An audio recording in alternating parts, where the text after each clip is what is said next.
اعوذ باللہ من الشیطان الرجیم بسم اللہ الرحمن الرحیم اللہم صلی علی محمد وعلی آل محمد کما صلیت علی ابراہیم وعلی آل ابراہیم انک حمید مجید اللہم بارک علی محمد وعلی آل محمد کما بارکت علی ابراہیم وعلی آل ابراہیم انک حمید مجید رب اشرح لی صدری ویسر لی امری واحلل عقدۃ من لسانی یفقہوا قولی ربنا زدنا علما یا مقلب القلوب ثبت قلبی علی دینک آمین یا رب العالمین۔ جی، آج کا ہے ہمارا جو علمی نشست ہے، یہ ہم نے سرفراز شاہ صاحب کی کتاب سے ہی لی ہے، اور اس پہ ان سے مختلف سوالات کیے گئے جن کے جوابات پر یہ کتاب مشتمل ہے۔ پہلا سوال یہ ہے کہ کیا دعا میں اتنی طاقت ہوتی ہے کہ وہ نصیب بدل دے؟ تو جواب میں شاہ صاحب لکھتے ہیں کہ جو بات آپ صلی اللہ علیہ وآلہ وسلم نے بیان کر دی اس میں کوئی شک کی گنجائش نہیں رہتی۔ آپ صلی اللہ علیہ وآلہ وسلم نے فرمایا دعا کرنے سے تقدیر بدل جاتی ہے، تو یقیناً دعا انسان کی تقدیر کو بدل دیتی ہے، اور جو یہ بات جان جاتا ہے یعنی کہ نگاہ مرد مومن سے بدل جاتی ہیں تقدیریں، تو اس کا مطلب یہ ہے کہ نیک انسان کی صحبت انسان کے کردار میں ایسی تبدیلیاں لے آتی ہے کہ وہ زندگی کو درست سمت اختیار کرا دیتی ہے۔ آپ نے کئی بار ایسی کہانیاں پڑھی ہوں گی کہ جمعہ کا دن تھا، کسی مسجد میں خطبے سے پہلے خطاب ہو رہا تھا، کوئی چور ڈاکو کے کان میں کوئی ایک آدھا جملہ ایسا پڑا کہ اس نے چوری سے ڈاکے سے توبہ کر لی۔ تو اللہ کے کلام میں اثر ہوتا ہے، ایسی نشست میں بیٹھنا جہاں سے اس کی تقدیر بدل جائے، ظاہر ہے بات سننے کے بعد انسان اس پر عمل کرتا ہے۔ تو نیک لوگوں کی صحبت میں بعض اوقات ایک جملہ بھی جو ایسا ہوتا ہے جو انسان کی زندگی بدل سکتا ہے۔ مسلمان جب نیکی کا راستہ اختیار کرتا ہے تو اس کو یقین ہوتا ہے کہ اس کی آخرت سنور جائے گی اور اسے دنیا میں بھی انعام ملے گا، لیکن ایک بات تو طے ہے کہ انسان جب نیک راہ اختیار کرتا ہے تو اس کا نفس اس کو اس راہ میں بھٹکانے کی کوشش کرتا ہے۔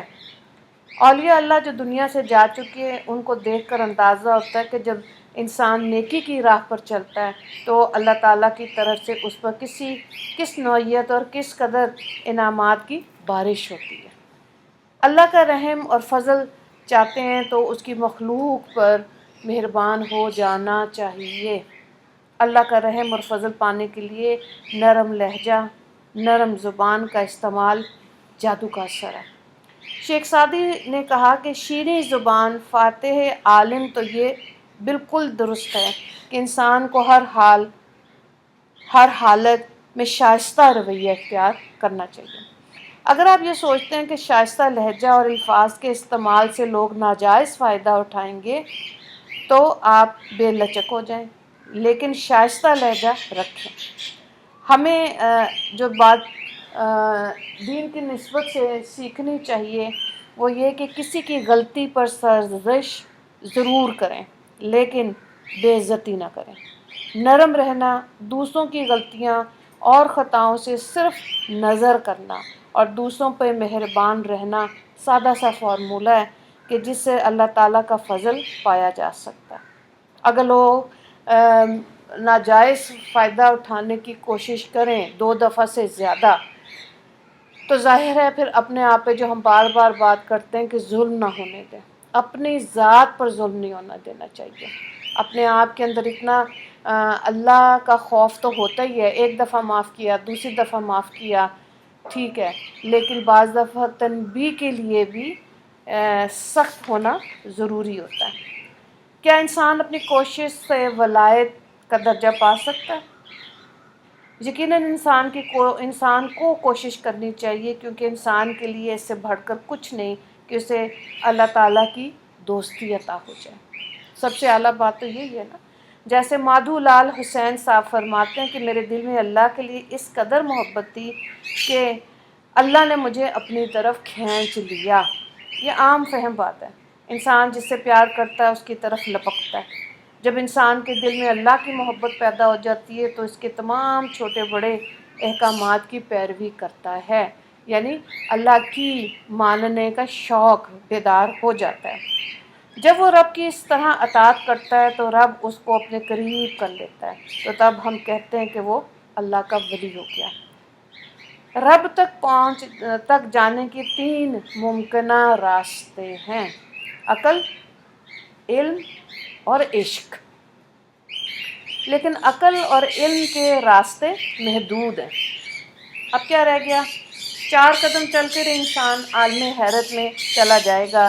صرف عشق کا راستہ انسان کو رب تعالیٰ تک پہنچاتا ہے۔ اللہ کی ناراضگی کے خوف سے بچنے کے لیے انسان ایسا کوئی کام نہیں کرتا کہ اللہ اس سے ناراض ہو جائے۔ انسان رب تعالیٰ کے ہر حکم کی تعمیل کرتا ہے تو وہ رب کو عزیز ہو جاتا ہے اور رب تعالیٰ اس پر انعامات کی بارش کر دیتا ہے۔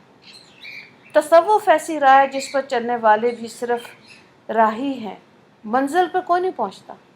ولایت کے راستے پہ چلنے کا سادہ سا فارمولہ ہے کہ اللہ اور اس کے رسول صلی اللہ علیہ وآلہ وسلم کی محبت دل میں پا لیں اور یہ تہیہ کر لیں کہ ہم نے کوئی ایسا کام نہیں کرنا جو سنت کے خلاف ہو، تب انسان خود بخود ولایت کے راستے پر چل پڑتا ہے۔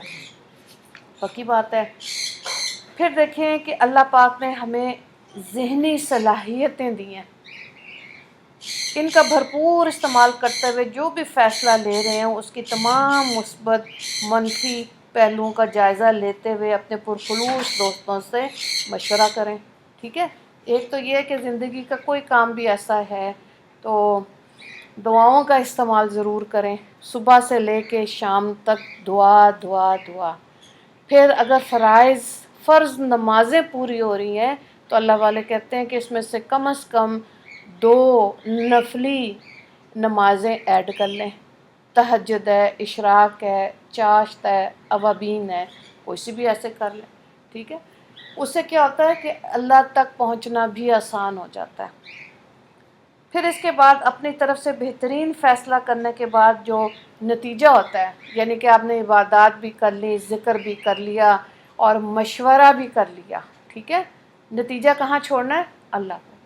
اب اگر ہمارے حق میں اس کا جواب نہیں آ رہا ہوتا نا تو اس کا مطلب ہے کہ وہ کام ہمارے حق میں بہتر نہیں ہے، ٹھیک ہے؟ تو اس کو چھوڑ دیں، آگے چلیں۔ آگے کوئی اور طریقہ ہوگا جس کو اس چیز پہ ایمان ہوگا تو پھر انسان ایسی زندگی گزار سکتا ہے، ورنہ بہت سے خوف ہیں جو ہمارے اندر ہوتے ہیں اور انہی خوف کی وجہ سے غمگین رہ کر ہم دنیا کا وقت گزار رہے ہوتے ہیں۔ ایک سوال یہ ہے کہ برکت کا مفہوم کیا ہے اور اسے کیسے پایا جا سکتا ہے؟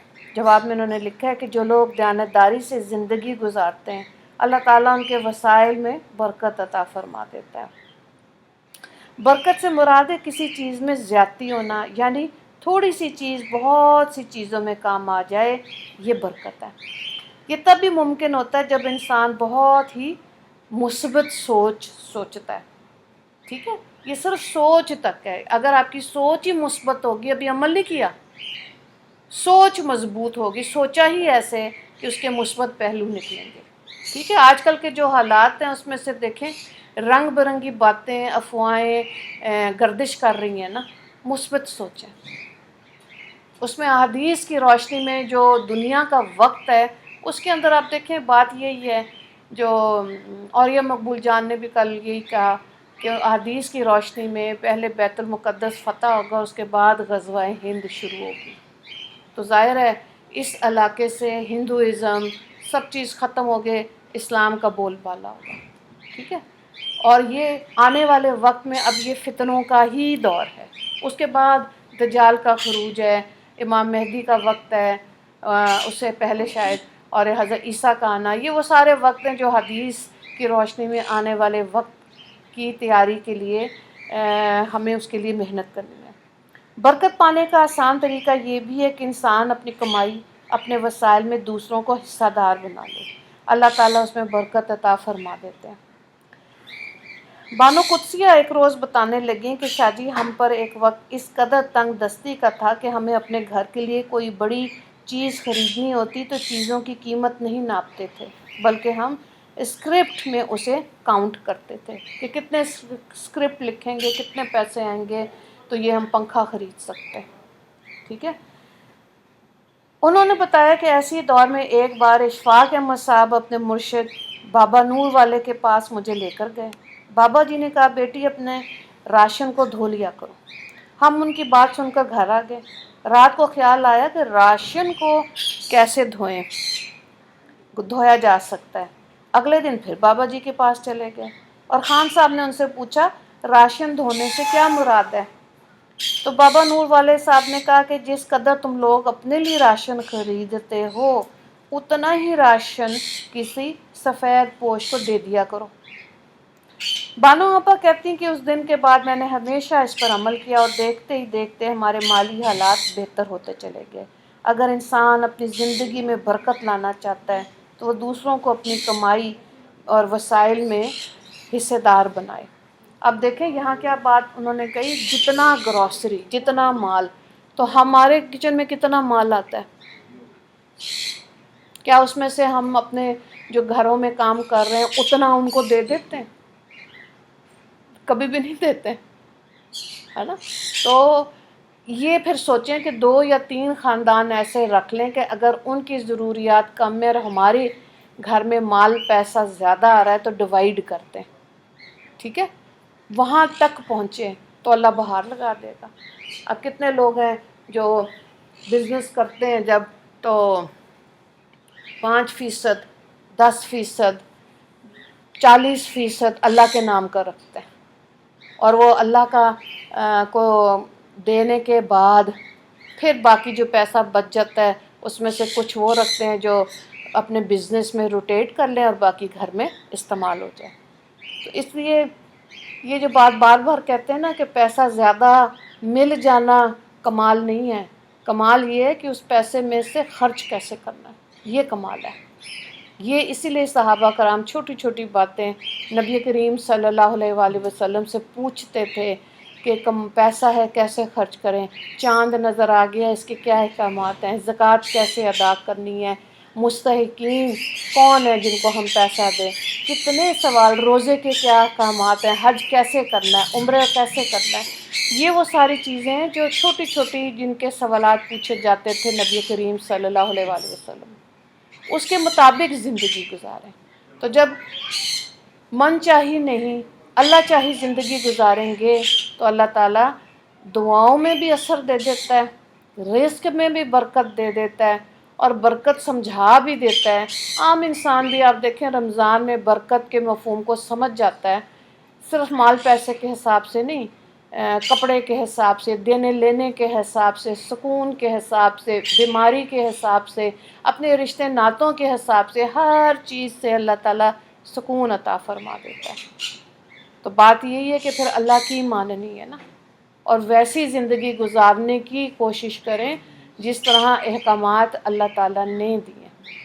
تو اللہ تعالیٰ ہمیں صحیح سمجھ کی توفیق عطا فرمائے اور زندگی میں وہی فیصلے کرنے کی بھی توفیق دے جو اللہ تعالیٰ چاہتے ہیں، ٹھیک ہے۔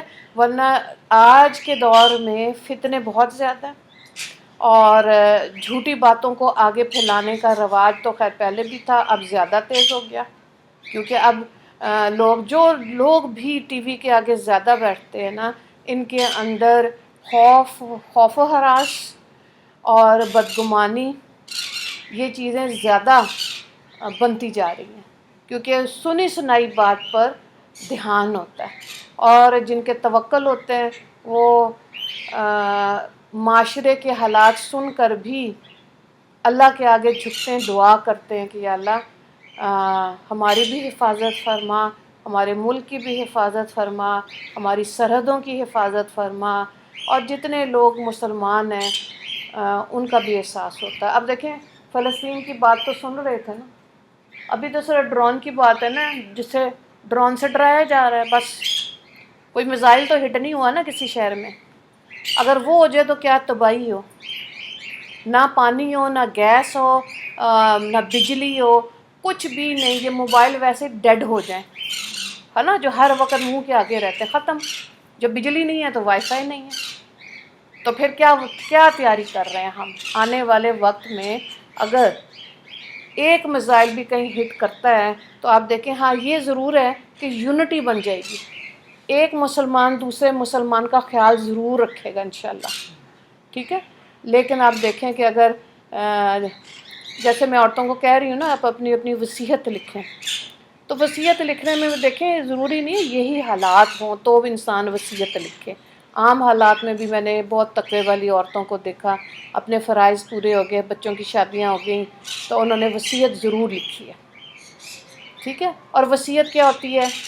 کوئی بھی بات ہے، جیسے آپ کو غسل کس نے دینا ہے تو کسی بہو بیٹی کا نام لکھیں کہ مجھے اپنی بچیاں ہی دیں غسل، قبر کی جگہ کہاں رکھنی ہے، مہنگی ہے، پیسے رکھیں کہ یہ قبر لے لینا پتر، تم لوگوں نے لڑنا ہے کہ ماں کی قبر اس نے یہ پیسے دینے ہیں کہ اس نے دینا ہے۔ یہ ساری چیزیں جو آپ کے ذہن میں شکوک و شبہات آتے ہیں نا اپنی زندگی میں، اپنے رشتوں کی طرف سے، اولادوں کی طرف سے، اس کو لکھیں اور اس کو فوٹو کاپی کرا کے اپنے بچوں کو دیں کہ میرے مرنے کے بعد تم لوگوں کو میرا سمیٹنا آسان ہو جائے گا۔ اب لوگ اس چیز کو بھی لائٹ لیتے ہیں کہ جب وقت آئے گا دیکھا جائے گا، باقی جو مال پیسہ وہ تو وراثت ہے، اس میں تو آپ لکھیں نہ لکھیں، بتائیں نہ بتائیں، پوری شریعت موجود ہے، اسی طرح سے روپیہ پیسہ ڈیوائڈ ہوگا، نہ کرنے والا گنہگار ہے۔ مین چیز جو ہماری زندگی میں ہوش و حواس کے ساتھ ہے نا، وہ ہماری وصیت ہے، ٹھیک ہے؟ جو مال پیسہ ہے، جو دینا لینا ہے، جو بینک اکاؤنٹ ہیں، یا ہمارے کوئی قرضے ہیں، یا نمازیں قضا ہیں۔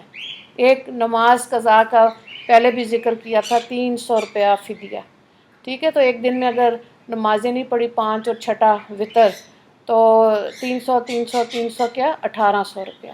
تو وصیت میں لکھیں کہ پتر 2 سال کی نمازیں قضا ہیں، 300 روپے کے حساب سے کتنا پیسہ بنا وہ ادا کرنے کے بعد قبر میں اتارنا، یہ ہوتی ہے وصیت۔ اگر نہیں پڑھی اس کو نہیں، مرنے کے بعد ہوتی ہے، پیسہ جو ہے نا دینا 300 روپیہ، سانس بند ہوں گے اس کے بعد کسی کاغذ پہ لکھیں کہ میں نے اب مجھے احساس ہوا، اب میں نے قضا نمازیں پڑھنی شروع کی اور میرے ہو سکتا ہے پوری ہو جائیں، مرنے سے پہلے ہی پوری ہو جائیں، ٹھیک ہے؟ یا پھر آپ 2 نفل توبہ کے پڑھیں سچے اللہ کے آگے کہ کبھی میں اپنی نماز قضا نہیں ہونے دوں گی، بے شک قصر نماز ہی کیوں نہ ہو، تو ہو سکتا ہے آپ کی نمازیں قائم ہوں، کوئی زندگی میں اس کے بعد قضا ہی نہ ہو، یہ بھی طریقہ ہے، ٹھیک ہے؟ بہرحال کہنے کا مطلب یہ ہے کہ دین کی نسبت سے عبادات، دنیا کی نسبت سے معاملات، ان کا پتہ ہونا چاہیے۔